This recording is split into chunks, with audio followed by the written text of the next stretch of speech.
Then how do you guys deal with, strategically plan for consistent growth and manage your project pipeline throughout, you know, the whole year with the strong winter months there? It's a good question, and it's something that we continuously optimize, and especially in Canada, it's hard to plan for. We've had some winters where we've only taken 2 weeks off, and we're pretty much installed throughout the entire year. And then some winters, like this previous one, forced us to be shut down for like uh, three months now.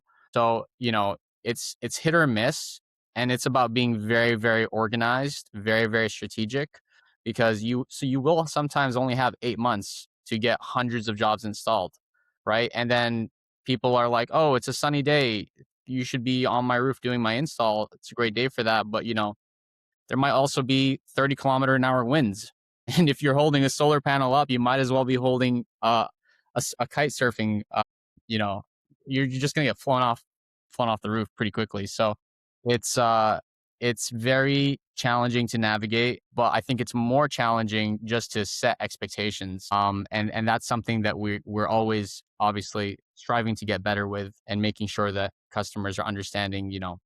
These are the actual situations, the true nature of the job. This is what we're dealing with. And obviously, we can never compromise anyone's safety. Great. So for my audience who's interested in always like kind of knowing the size of the company, tell us a little bit about SolarX. Like how big is your team of internal members, probably then subcontracting installers? Just let us know what that looks like and ballpark revenue so we can really understand the size of the value proposition that you're bringing to the Ontario marketplace. Right. I would say, with all our installers and our staff, we're probably around 20, 25 full-time employees, maybe up to 30 during some very busy times. And that includes installers, admin, project management, operations, etc. And then yeah, we will work with contractors. Most of what we do now has been brought in-house just to make sure we have control.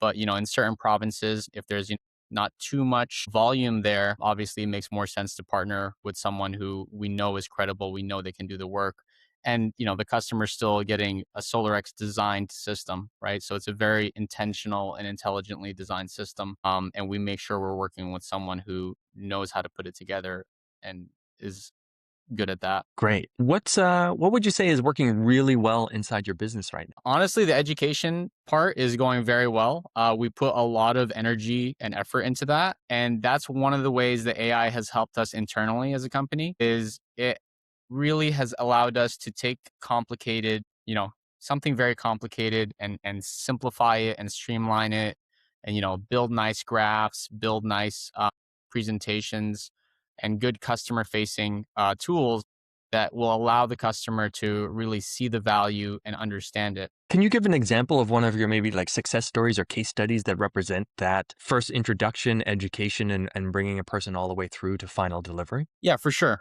So, I mean, a couple of success stories are, and I can tell you too, for residential, a big thing is anyone can install a solar system, anyone can install a battery, right? But the thing is, can you optimize the design to save them more money than a traditional just slap a solar and battery in? And that's kind of what we do. So we actually work with the client. We download their information from their power company.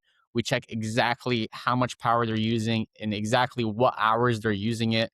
We show them the math. We show them what hours we're going to shift, where we're going to shift it, how much they're going to save. So, doing this exercise with someone, we were able to bring someone down from $150 a month electric bill down to a $40 bill just by solar plus load shifting in residential. And in commercial, it gets even more interesting, because with commercial, you have demand charges, which essentially is similar to a time of use, but more intense, more depending on when you're using your power, how long you're using it, and when you're using the most demand.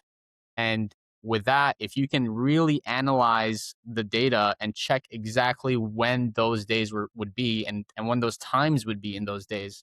So, for example, you turn on, we had a winery, let's say they turned on all their equipment, and you'll see like a 20-minute spike of electricity. If you can actually target those spikes, that can mean the difference between a 8-year payback and a 4-year payback, right? So it's really drastic savings what you can do when you actually take the time to really design the system